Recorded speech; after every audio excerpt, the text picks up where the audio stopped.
State and local issues with Tom Fallbush, Bob Scott, and Jim Waters.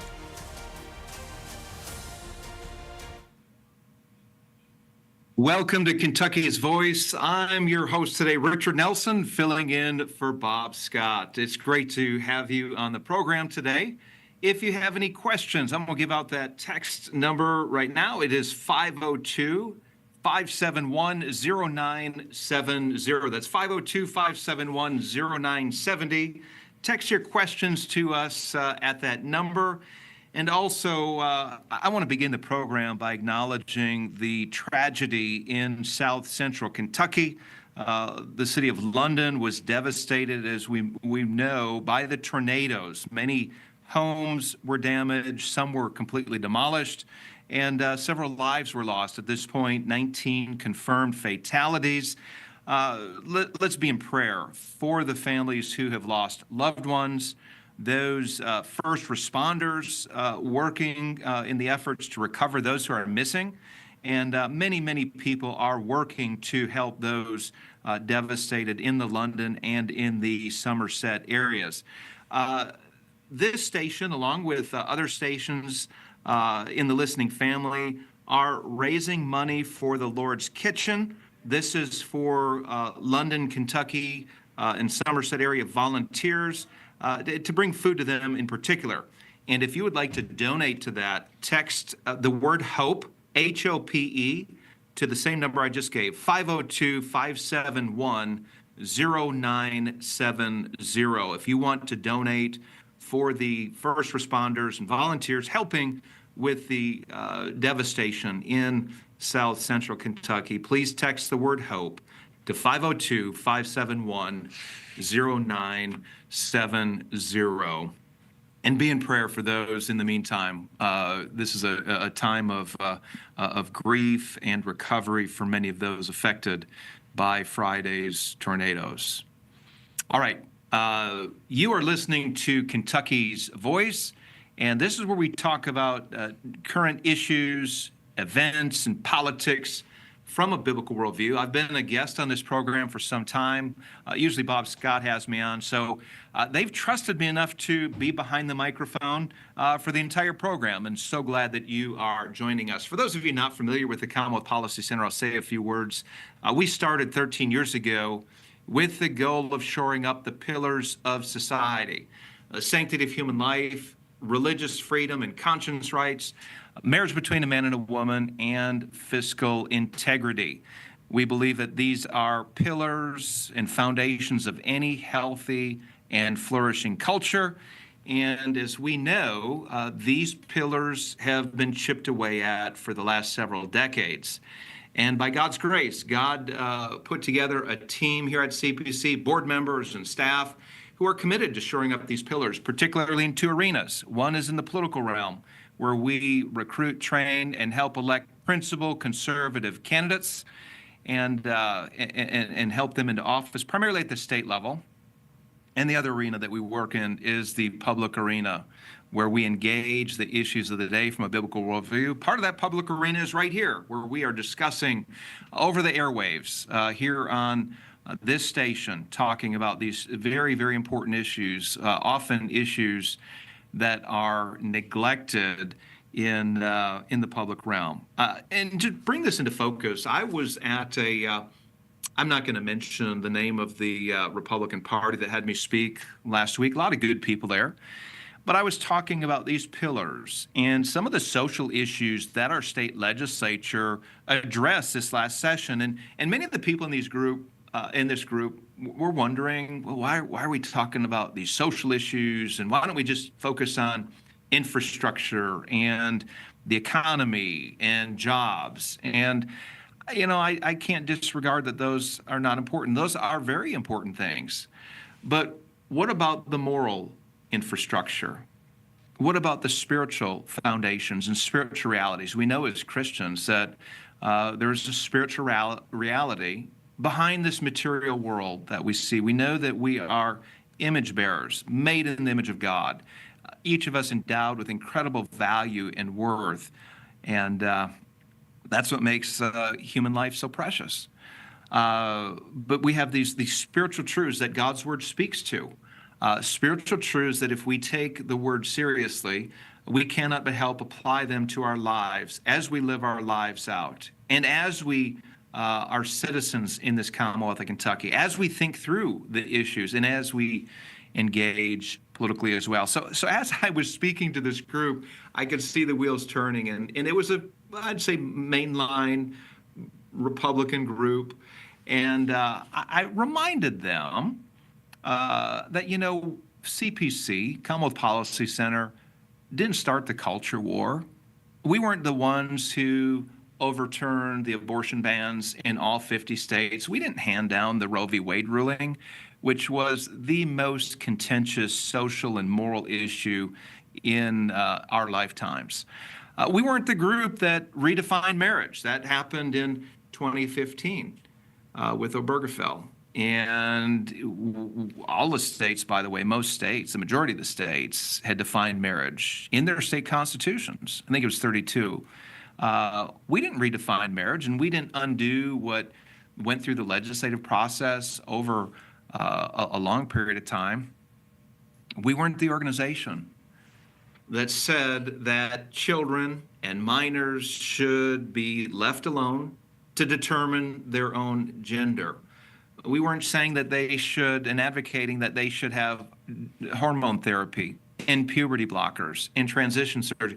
No, we did not bring these social issues to the forefront, nor have we sought to undermine the will of the people through narrow court rulings.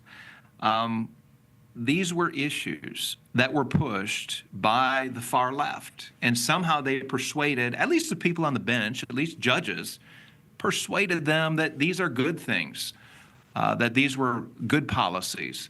So Commonwealth Policy Center is simply responding or saying, no, life is precious, and it should be protected from birth to natural death. We're saying that religious freedom should be protected in law, and people should have the ability to live according to the dictates of conscience and live according to biblical values. We're saying that children do not have the right to engage and to pursue gender transitions and hormone therapies that will permanently harm them and render them infertile.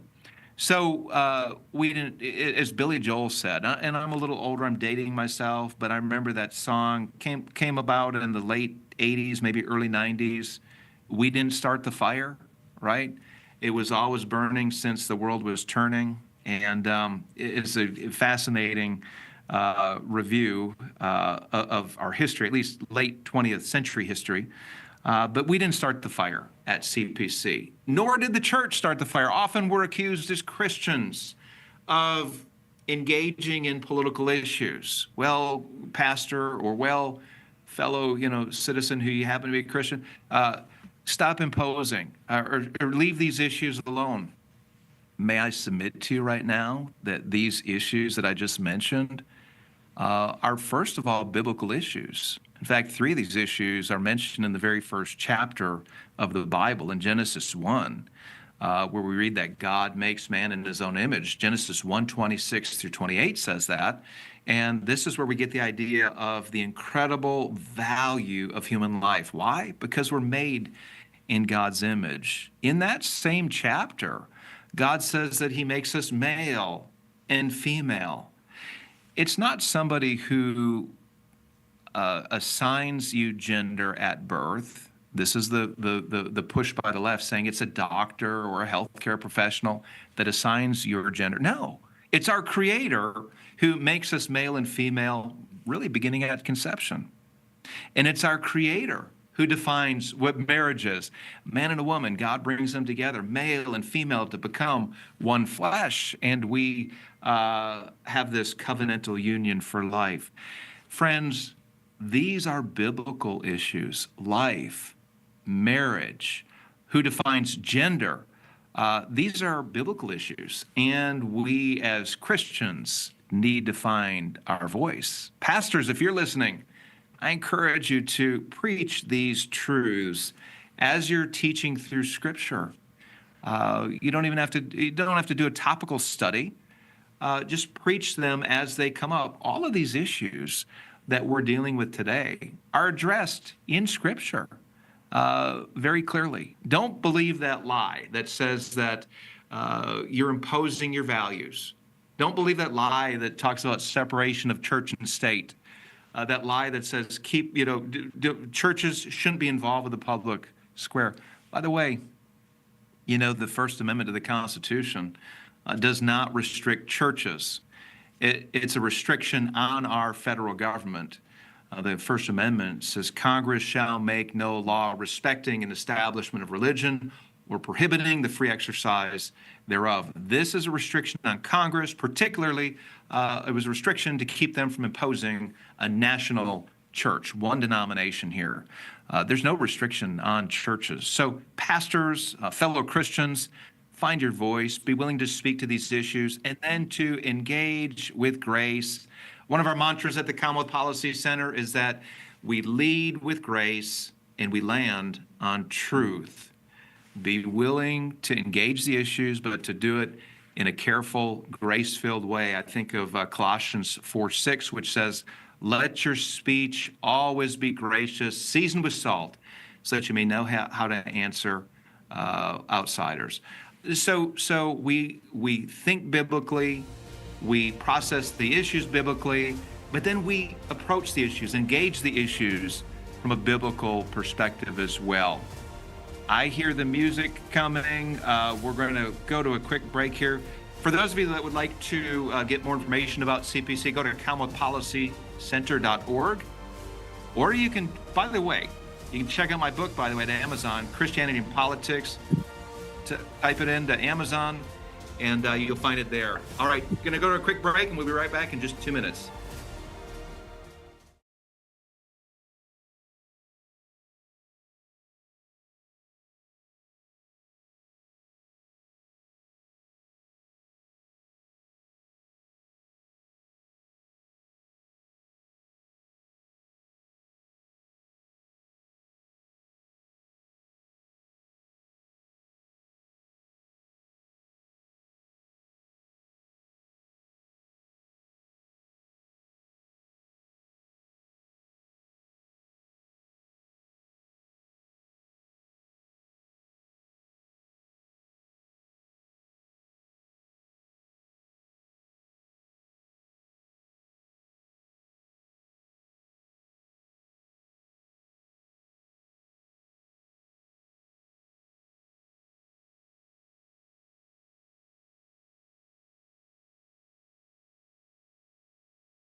So let's do it.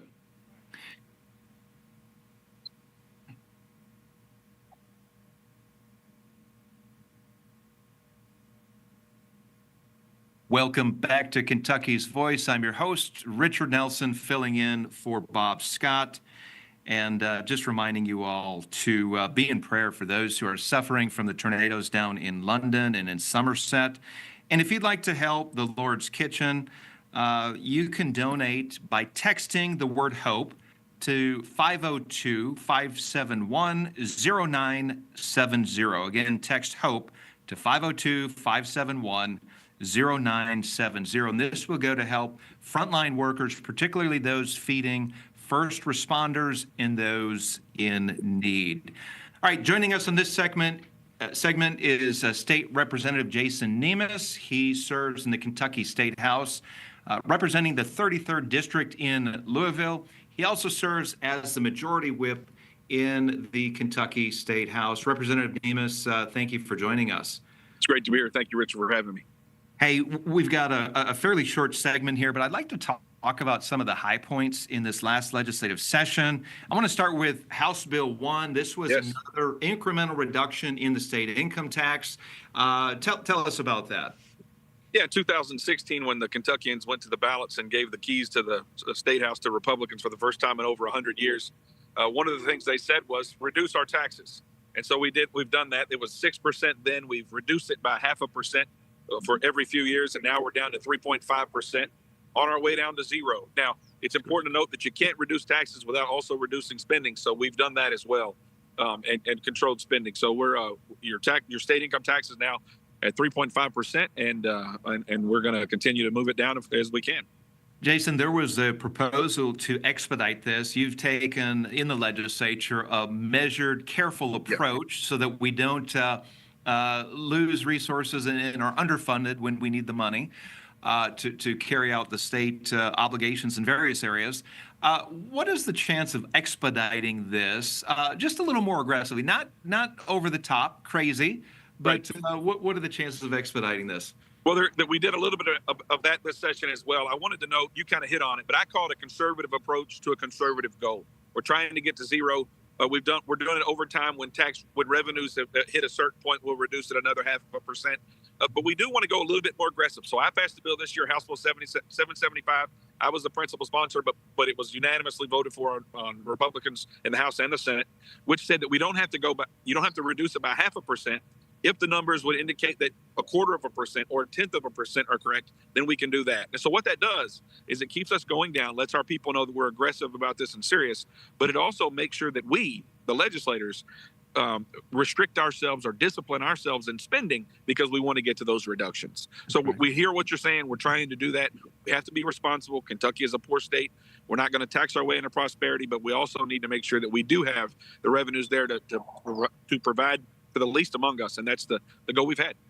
Very good. Jason, moving on to another important issue, received a lot of statewide attention, was House Bill 4, which pushed back against DEI programs and policies in higher ed. Was that bipartisan? Were there any Democrats that voted for that? There was at least one Democrat in the House voted for it. I didn't watch in the Senate to see if any Democrat voted for it. What does this practically mean for higher ed in Kentucky? Is it going to save money? Or some people charge that they're just going to reshuffle the chairs on the deck, so to speak, and find ways to plug their DEI personnel into other departments. What is that looking like right now? So there's two questions there. Let's talk about the money first. It should save some money, but that's not the purpose of this. If it saves money, that's great. What we're trying to do is we're trying to say, look, we're going to treat people equally. And if you would give a scholarship to someone who is of a particular race, then we're going to give it to anybody. It doesn't matter what they are. If we're going to talk about history, we're going to talk about the good and the bad and the ugly of United States history, but we're also going to make sure that we're not destroying or trying to destroy our civilization, our country, and talk about, yes, the bad, but also the good. With respect to whether they shuffle the chairs on the deck, if they do that, we'll catch them, because obviously there's a lot of conservative professors, not nearly as much, but conservative professors in our universities that tell us what's going on. So if they just move the chairs around, we'll catch them, and we'll adjust accordingly. We're serious about this. We need to treat people equally, not based on, as Martin Luther King Jr. said, not based on the color of their skin, but the content of their character. And look, this does not hurt the people at the lower end. So if we're going to give socioeconomic helps, that's great. That's wonderful. Scholarships, tutoring, all that kind of stuff. But it should be based on economics and background and not race. And that's what we're trying to accomplish. Help everybody who needs it, but stop. But let's get away from this, I think, a racist approach to what we've been doing. And Jason, if I could add, this is in line with America's founding principles that we, and you mentioned Martin Luther King Jr., that we don't judge based on the color of one's skin, but by the content of our character. One of our founding principles is that there should be equal opportunity for all, regardless of your background or how you look. We have a merit-based society where if you work hard, if you apply yourself, there shouldn't be any any obstacles that are put into place by law, which is what DEI did. It was reverse racism. Jason, I want to go on to gender ideology. This might be a shock to some of those who are tuned in right now, but there were Kentucky prisoners who were using tax dollars to fund their gender transition. I think it was 67 prisoners across the state that were being transitioned, again, on the state's dime. That's your tax dollars, that's my tax dollars. House Bill 2, or Senate Bill 2 banned tax-funded gender transitions. There's another bill in the House related to this issue. It pushed back against Andy Beshear's executive order banning counselors from helping gender dysphoric minors. It was a little broader than that. It touched some other areas. But these two efforts push back against this gender ideology where the governor in particular has taken sides. But the governor, and Jason, here's where I want you to respond. The governor said he doesn't have the resources to implement either of these two bills. He's arguing that if he were to execute these two bills, that it would cost Kentucky untold more monies than what it's purportedly going to save them. Where's the legislature on this? Yeah. So this is one thing that the governor started to do is say, look, you're not giving money, or it's going to cost money, so I'm not going to do it. It's one thing to say I'm not going to do things because you've not appropriated money. We disagree with that. He's done that. He started that last year. We're going to have a response to that in the budget this next year that controls it quite substantially, his ability to fund and unfund things. But with respect to what you just asked about in particular, let me send a very clear message to the people that are to execute that on his behalf. You will be violating the law. It's one thing not to fund something we told you to fund. What we've said here is you may not give prisoners tax-funded drugs and so forth for hormone treatment. If you do that, you will be violating the law. That subjects you to removal from office, perhaps prosecution. So I would give a very clear and direct warning to the commissioner of our corrections department and others. So the legislature is not going to stand by for the governor just deciding what to and what not to enforce. That's not going to continue, and we'll have a strong response. We have to, if for no other reason, to protect the prerogatives of the people's legislature. There's a trend here, by the way, where the governor has refused to implement kinship care, which broadens opportunities for young people who don't have parents to take care of them. And he said, I don't have the money to execute this and to put this into law. Jason, moving on, House Bill 90 was enacted this last session. It defines what abortion is, what abortion isn't. You were at a bill signing ceremony just the other day where I saw you there. And this essentially takes away the argument where those who say, well, doctors and healthcare providers are confused. They don't know if helping a woman who has a miscarriage or hemorrhaging or a molar pregnancy, there's confusion. You clarified and you said what the law is. What is the status with that? Yeah, so we passed the law, House Bill 90. It's a wonderful law. We call it Love Them Both Bill. The point is to allow doctors, to incentivize, to encourage doctors to protect both the mother and the baby. And so we had calls from OBGYNs that said there are doctors that don't know what they can do if a woman is presenting with her life in danger. We said, well, let's fix that. But while we're also at it, we know that during the constitutional amendment, the other side was making a bunch of stories up about, Kentucky law doesn't allow doctors to support people who are having a miscarriage or whatever. And we decided that we were going to clarify and say that's not an abortion. Jason, I hear the music. Can you stay with us on the other side for just a couple minutes? We didn't get to education. One of the charges against Republicans is that they are against public schools, that they have cut education. Could you stay with us for just a few minutes to unpack that and give your response? Be happy to. Okay. Thank you. And I hear the music. And so we're going to come back and talk with State Representative Jason Nemeth. He is the House Majority Whip, and he is giving an update on this last legislative session and some important bills that the legislature has addressed. You're listening to Kentucky's Voice. I'm your host, Richard Nelson. And stay with us. We will be back after a couple of messages here. And I'm at a disadvantage because I don't have a timer with the exact time. So bear with us here as I do this remotely. And we'll return in just a moment. Oh.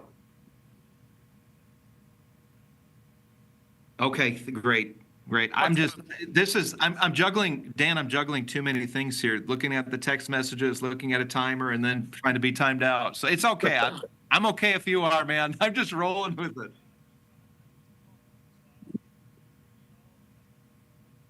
I heard 1 minute and that was it. I didn't hear anything after that. I was waiting for the 30-second and then the 10-second.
$20,000 a kid, and they're not getting the performance results that they need. So it's not about funding. And the other one I want to make clear about is it doesn't matter if we give all the money to the education. Certain groups would still say that it's not enough. These are tax and spend people. There'll never be enough money that will satisfy them. But what we can say is you look at the numbers, you look at the graphs, and we are spending more on public education than we ever have, and rightfully so. Yeah, no, very good. You've also shored up the pension system. When Republicans took the majority in 2016, you made it a priority to shore up that underfunded budget. I believe it was 40% funded back in 2016. It is now 60% funded, which puts us on much better footing. Look, the reality is that many teachers are depending on this money. That's right. It's a promise that the state made, and Republicans are following through with that. You've increased the SEEK funding, which is the per pupil student portion, right. But you also had and transportation funding.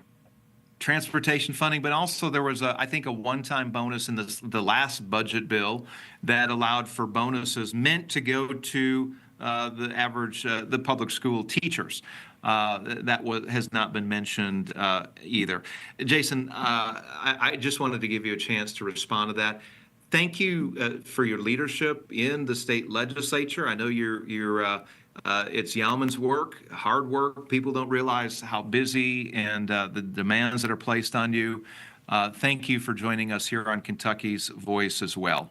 Thank you, Richard. I appreciate what you do. God bless. Thank you. All right. Joining us here in just a moment is former state auditor Mike Harmon. Mike also served in the state legislature for 13 years, and he is the most recent addition to the Commonwealth Policy Center. He joined us recently as the director of state outreach. And Mike, I see you there. Great to have you on the program. Hey, Richard. Hey, man, I'm blessed. It's funny because we're in the same office building, but you're in a separate office. We got a couple walls dividing us, but this is the best way for us to do the program. I love technology because we're doing this program in radio, or in Louisville on radio and on television. We're in Frankfurt, and we get to talk to a great audience there. So, Mike, tell us a little bit about what you're doing with the Commonwealth Policy Center. Sure. Well, first, let me say it's an honor to be part of the Commonwealth Policy Center.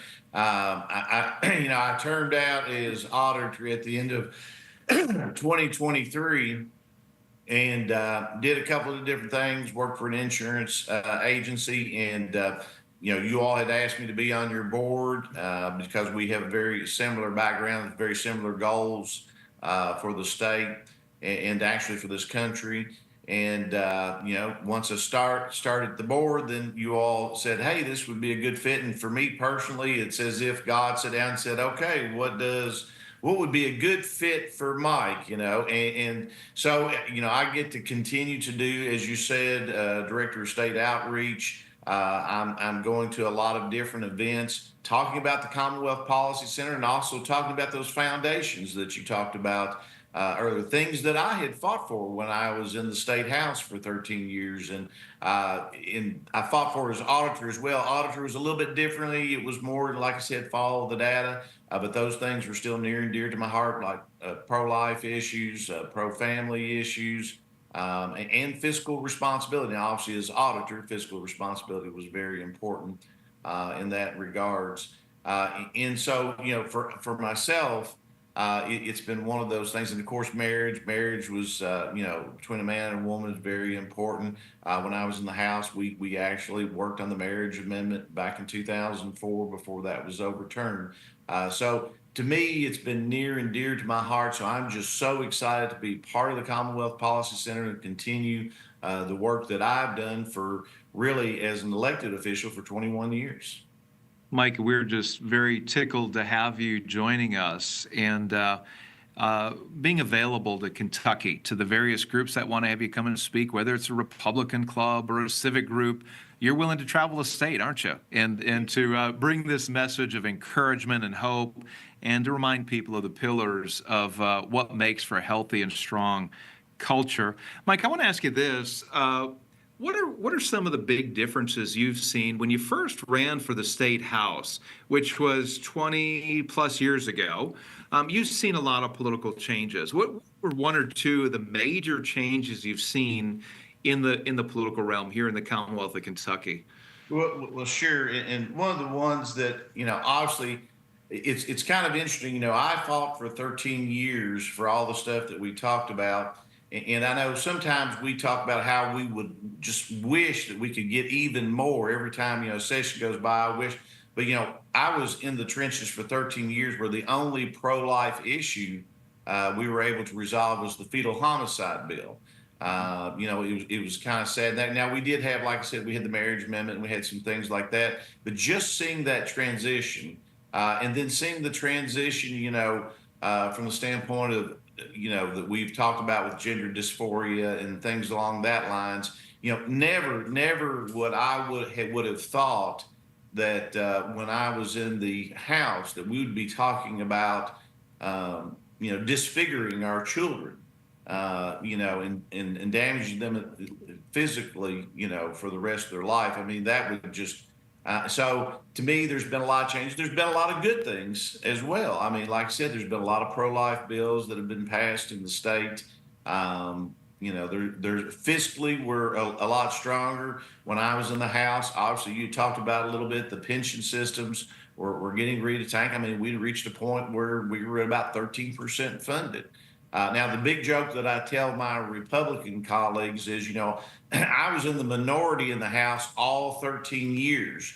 Literally, the year after I got elected auditor, the Republicans became not only the majority, but the supermajority. So I always tell them if I'd known I was the one holding them back, I would have left years ago. But And if we were in a place to hire you years ago, we would have done that. there you go. There you go. Because as you mentioned, our hearts beat alike. We have the same biblical outlook on our culture, the same heart for families, same heart for the unborn. And I think one of the takeaways I've seen in the last 20 years is that we have seen two things: tremendous social change moving in the right direction here in Kentucky. You started out with a marriage amendment in 2004, and now, and then pro-life bills. Kentucky is now one of a dozen states that bans abortion. There are no standing abortion clinics here. We've enacted a number of religious freedom bills. This last session, we've pushed against DEI. We have banned the treatment, hormone therapy and puberty blockers for gender dysphoric minors. We're seeing a lot of good things happen here. At the same time, at the federal level, we see a lot of the bad and policies that don't make sense pushed. So we see a difference between state policy and federal policy. And there's a lot of work to be done, isn't there, Mike? There is, and we're probably more divided now than we ever been. I know when I entered the House, we obviously we had our differences between parties and between philosophies, but I had a lot of Democrat friends. When I was first elected, to the House, I would have never got elected without Democrats. But it's just one of those things that divide gets more and more and more, and it's unfortunate. But as you said, even in that divide, we've got a lot of wonderful things. But I also tell everybody, let's not take our eye off the ball. It's important for us to continue the good work, because in all that time I've been there, Richard, I have seen that pendulum swing back and forth. And every time it swings higher each direction. So we need to be ready. Reagan said it, we're only one generation away from losing our freedoms, losing our liberties, and losing what is important. Yeah. This country. Mike Harmon is the former state auditor and now state outreach director for the Commonwealth Policy Center. Mike, one of those major changes that I've seen here is that Kentucky, when I first moved to the state 28 years ago, it was a blue dog state. Majority of the voters were registered Democrats. Democrats controlled the House. They controlled the Senate. They even had more congressional seats at that time. But that has switched, where Republicans have supermajorities in the state House, supermajority in the state Senate. A majority of the voters are registered Republicans as well. And so we've seen this major political shift, and it's resulted in policy changes as well. But to your point, there's still work to be done. I would submit to you that we need to be vigilant, to remain involved, to pray too. And this is an aspect that we bring at Commonwealth Policy Center, is that we believe there's a spiritual battle that's taking place behind the scenes. We pray for our leaders. We pray for good policies that they will be enacted as well. Mike, I know we're coming up on a break. I'm not sure how much time we have, but you're going to stick around for the next segment, I hope. Do you have a minute to stick around? Definitely. Okay. Because we're going to talk about the defunding of NPR. Very good. We will, actually, we got just a few more seconds here, but we're going to talk about on the next segment, should NPR and PBS defunded? Donald Trump issued an executive order that would defund public TV and public radio. I wrote a column that touched a nerve with the media outlets across the state, so stay tuned. We'll be back in just a few minutes to talk about that in the next section.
Welcome back to the program. I'm your host, Richard Nelson, filling in for Bob Scott.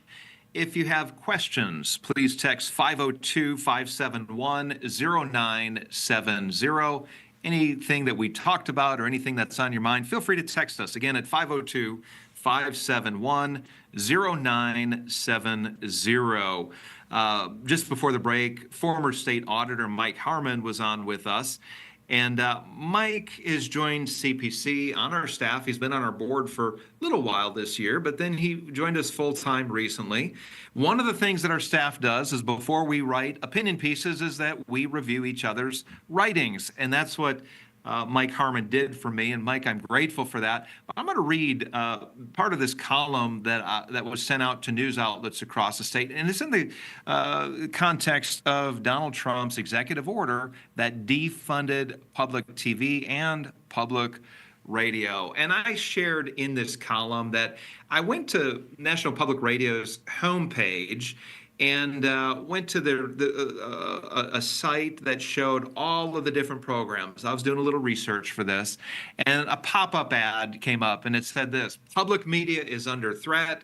It pointed out Donald Trump's executive order, which was issued on May the 1st. That executive order is called Ending Taxpayer Subsidization of Biased Media, cuts off all funding of public broadcasting. In that pop-up ad asked for a donation. And anyways, this is part of what Donald Trump's executive order said. If public tax dollars fund public broadcasting at all, they fund only fair, accurate, unbiased, and nonpartisan news coverage. Now, for years, conservatives have argued that political coverage has favored Democrats and hurt Republicans. I'm thinking that this audience, if you're tuned in right now to this program, you'd probably agree with that statement. Now, the order has thrown public programming into a crisis. This might bring glee to many in the conservative community. In fact, 24% approve funding cuts, according to a Pew survey. But this is a rude awakening to public news media executives at NPR and at PBS. Now, here's the other side of the coin, though, too. According to the Pew survey that was taken back on March 10th through the 16th, 44% of Americans believe that public news media should be funded with public tax dollars. There was a hearing in Congress back in March where Congressman James Comer told the House Oversight and Government Reform Subcommittee, where Catherine Mayer, by the way, the NPR CEO, Comer said this: people who listen to NPR are totally misinformed. I have a problem with that because you get federal funds. I've had a chance to interview Congressman Comer and to get his perspective on how he has been treated as a conservative in Congress, and it's very clear from that statement I just shared with you. But Comer argued that with new digital technology, he doesn't think that there's a role for public radio anymore. Trump's executive order says the same thing. Today's media landscape is filled with abundant, diverse, and innovative news options. It goes on to say government funding of news media in this environment is not only outdated and unnecessary, but corrosive to the appearance of journalistic independence.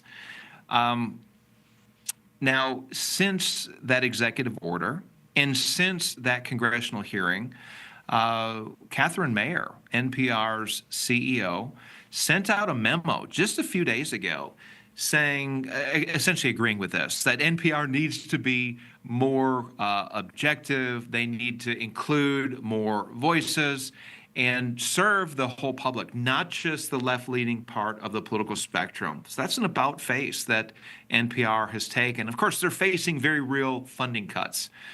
So she's caught between Trump's executive order and then also a column written last year by NPR's senior business editor, Yuri Berliner, who said that NPR increasingly provides its audience with the distilled worldview of a very small segment of the U.S. population. It has an absence of viewpoint diversity, and an open-minded spirit no longer exists within NPR. So NPR is in a tough place right now, and they are facing the very real prospect of losing federal funding. I came up with 4 questions in this column. Again, this went out to all of the news outlets across Kentucky, and I asked these 4 questions. First of all, is funding by the federal government necessary? As it is, much of NPR's funding comes from corporate sponsorships, individual contributions, and foundation grants.